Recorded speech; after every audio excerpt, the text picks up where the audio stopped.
All of our participating artists.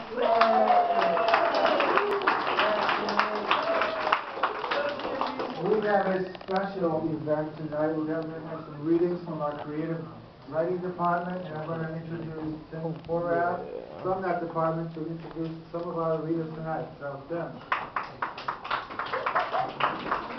Thank you, Andrew. Thanks, everyone, for being here. So we have work up here on display from 6 of the writers from the professional artist class, and tonight 4 of them are going to read, one from each of the major genres. We have a fiction writer, we have a poet, we have a creative nonfiction writer, and we have a flash fiction writer here. So one thing you should know is that the work that you're going to hear tonight was not written specifically for the professional artist class. It's more of a collection of work that they've been doing in all of their classes leading up to this. If they were to read something from their professional artist class, it would be something more like a resume. So you should be glad that we're sparing you that tonight. The first of our readers tonight, his name is Shane Bendanya. And as I was thinking of how to introduce him, I had that song Fame playing in my head. And I was trying to figure out why, and it was because Shane. Jürgen? Yeah. So remember his name, I guess, is my refrain on Shane, because you will hear it again if you look out for it in print. In his first class with me, Shane produced 10-page story and up stories on an electric typewriter. And so he's always been very driven as a writer. He embodies the writing life, reading, writing, observing, and stretching himself. And the piece that you're going to hear an excerpt from tonight, and I encourage you to check out the rest of it here. It's on one of these platforms here tonight. It's called Las Locas, and if Shane stretches himself, this piece is about 8 blocks wide and 5 avenidas long. And so I think you'll understand more once you hear this passage from it. So Shane Bendanya.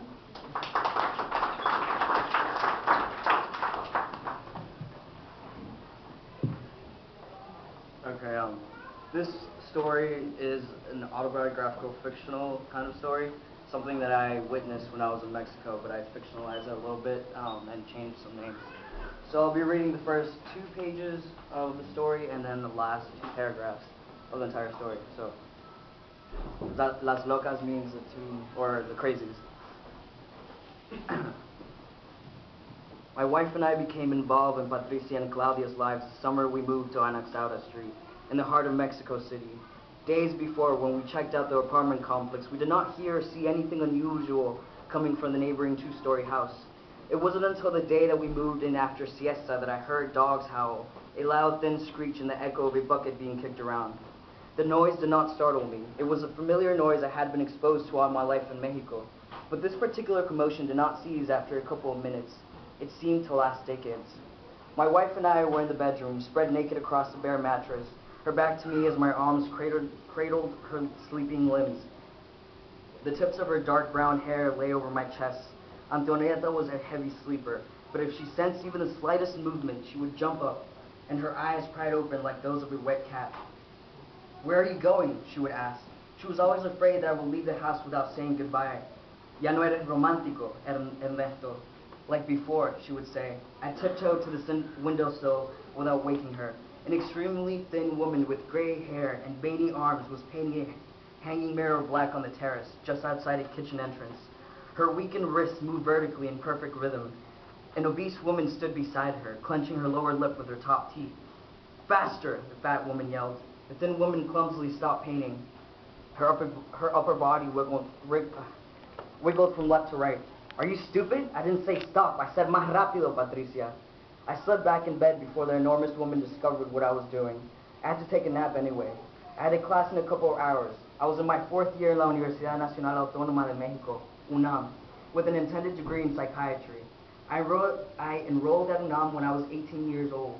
I marked undecided as my intended major. Growing up in Iztapalapa, the most beat-up barrio in Mexico City, in a house with 10 children and 2 adults, dreams were never made and skills were never praised. I wasn't very good at anything except chasing mujeres. The only thing I enjoyed doing back then was to listen to others, whether it was a 24/7 gossip stand Doña Jimena had around the corner, the way my older brother pronounced certain phrases when he read Sor Juana, or the next door neighbors' sobs at night. I loved it all. A year into my general studies at UNAM, I chose to enroll in the psychiatry program because I would get to listen to everyone's chaotic lives. Descriptions only seen in telenovelas, but my job would be better. I would actually get to fix Mexican lives. Mexicans have an aggressive and direct way of speaking to each other, but this wasn't like anything I had heard in other barrios. I peeked for another 5 minutes, staring at the black paint that covered the mirror's reflection. It was difficult to concentrate in class at night. As soon as I got home, I saw the thin woman outside of the kitchen entrance, one hand clutched to her mouth while the other grasped her untamed gray hair, as if she was trying to control herself from yelling only to find herself silent. I looked down at the dirt floors and saw the neighbors stand quietly at their windowsills. Patricia's punishment is less harsh when Claudia senses that we are looking down at her from above. Unlike her sister, Patricia never looked up at her windows. She was incapable of looking anywhere but down at her plastic slippers. I have yelled at her twice when the sounds of Claudia's snores were secured within my senses, but Patricia never looked up. We didn't exist to her. The two women helped me overcome the last test I had failed earlier that year at the university. My emotions had seized interference.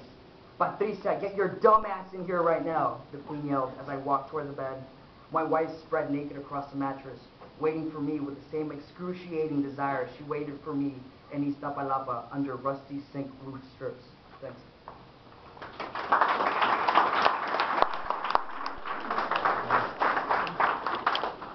All right, thanks, Shane. Next up, we're going to hear from Nicole Buskey. And so Nicole specializes in, among other things, flash fiction. And that is entire short stories that are compressed into under 1,000 words, typically. And her stories may be short, but sort of like the barbs on a barbed wire fence, they curl inward and they get under your skin and they can cause some damage. The deceptively gently titled piece Edification is what she submitted for this show, and she's going to read from that today.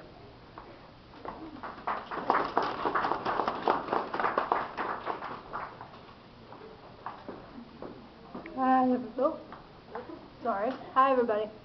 I'm going to read about half of this, so if you want to read the rest, it's right over here. It's titled Edification. In elementary school, I showed a boy my slip under the jungle gym. The snaking metal beams and plastic walls sheltered us from view, giving me courage to share the soft silk material under my dress that felt as forbidden as bras would become when I finally grew breasts.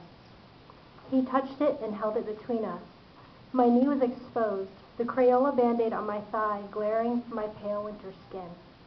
With a smile, he pulled his pants down an inch, just enough to show Power Rangers gloring at me accusingly.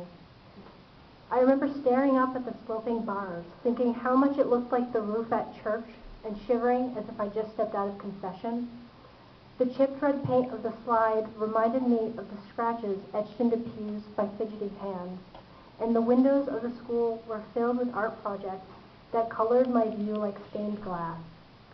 Later that day, he sat next to Hannah at lunch, and I told the teacher that he peeked under my dress. When they took him to the principal's office, I didn't look, just keeping my eyes on the hem of my skirt instead. I stopped wearing dresses after that. In middle school, I fell in love with a boy whose seat was to the right of mine in history. For days, I drew hearts with our initials and doodled my name out as his, Mrs. Jason Beamer, Mrs. Beamer, Mrs. Annie Beamer, claiming him to me with daydreamy scribbles. For a week, we passed each other little notes across our desk that said, "Hey, how's class? Good. How about yours? Good." And I thought I could spend forever having these torn paper conversations until he was assigned Sandra as a partner for a project and moved 3 desks down. The classroom's aisles divided us, an impossible gap that made my heart clench, like when my family drove over the Golden Gate Bridge and I thought we would never stop driving away. As I followed him after class from afar and stepped down the spiraling staircase I later learned to call helical, I tried to build up the courage to say real words, but by the time I reached the bottom, I'd only managed a sigh of longing that would shadow me for the next 5 years. In high school, a boy with braces that rubbed my mouth raw kissed me so hard my lips buzzed. At the movies, when he kissed me, his tongue was thick with butter, and his fingers touched my face with oily fingerprints. I didn't wash my face for a whole week, until the grease permeated my pores and left patches of pimples. My face turned into a blueprint, the rays reddened flesh marking borders, cordoning off our interaction into something contained and memorable. He didn't look me in the eyes the next day in biology, even though our dissected frog lay between us on the table as a silent testament. The shine of vitreous fluid on the soft pink organs matched my own greasy complexion, and we stared at each other, wondering why we weren't wanted. Thank you.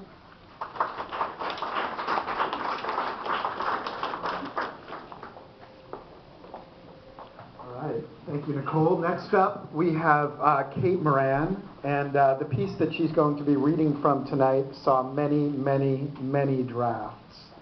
And I remember writing in the margins again and again, good, needs more, good, needs more, good, needs more. And you write these comments as a teacher hoping that you're not writing into the void, that there is something there, and it turns out that there very much is something there to be discovered. For Kate, I know writing this piece was itself a monumental discovery. It meant dredging to the surface lots of heavy stuff, and the end of the piece itself happened live as she was writing it. So as you're reading it, or as you're hearing it, you're experiencing really what she experienced as she was living this piece. And I think it shows in how it's written.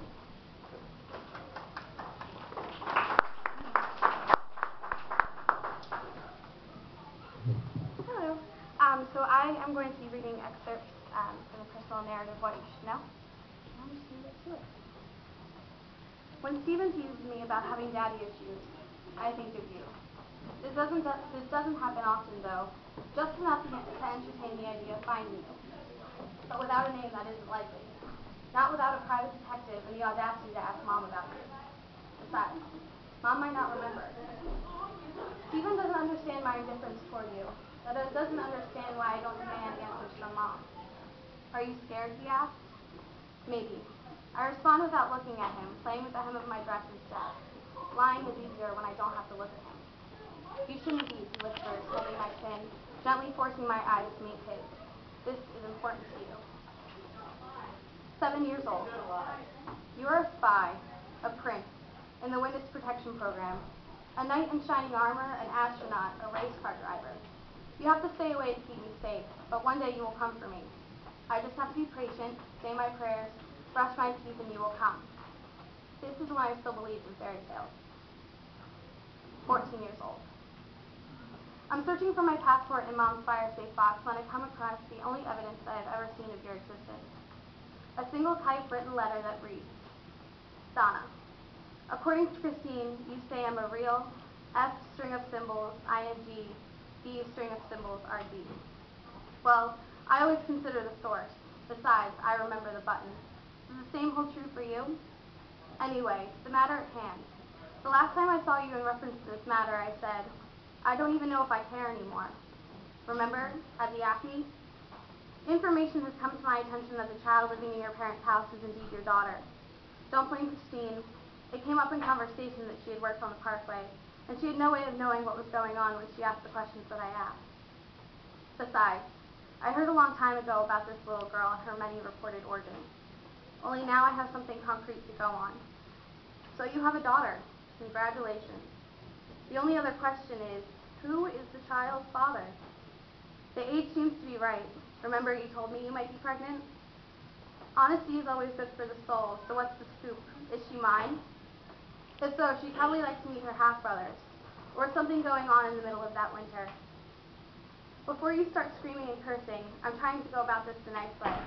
All I would like is a simple yes or no. Maybe I'll even believe you. At least it would be better than the last time I tried to speak with you. Nothing at all, or ranting. Give me a call and let me know.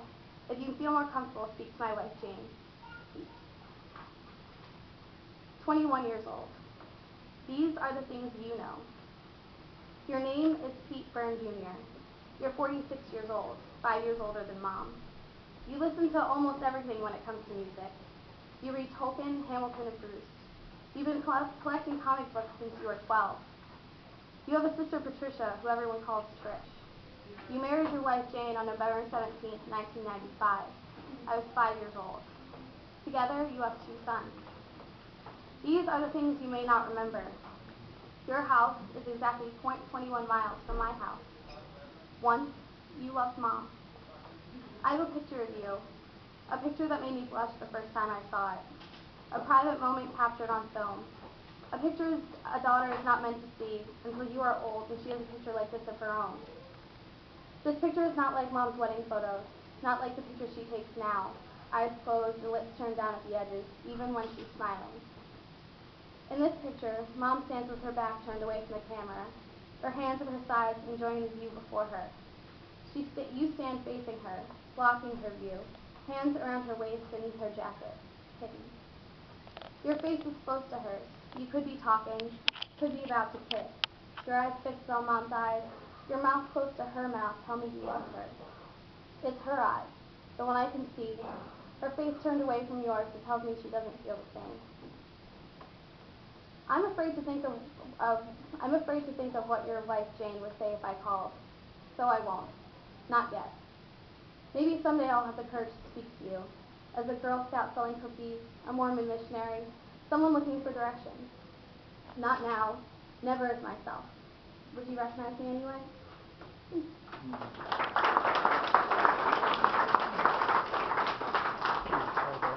Thank you, Kate. And last up, we have Zach Talby. Zach lives in a world of sound. I think if you were able to hook a graphic equalizer up to Zach's brain, it would short circuit, because there's so much going on in there sonically, in terms of nuance, in terms of rhythm, and in terms of sheer energy. If you have any doubts, and maybe you don't, but maybe you do, that slam poetry and hip-hop can peacefully coexist with high art, then Zach's work will obliterate that, because they boisterously coexist in the beautiful storm of his words. So please welcome Zach.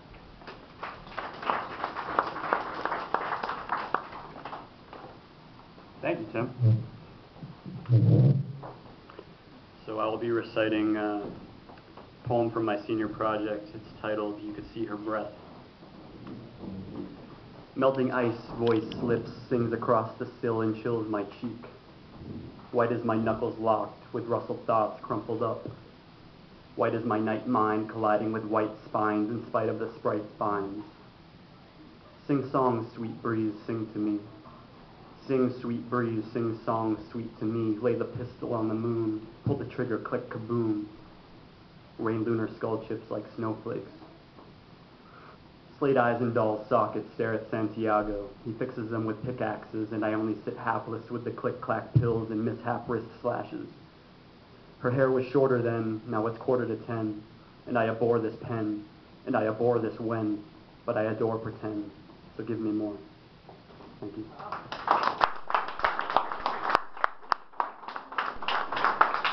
Thank you all once again for being here for this, and do check out these works here.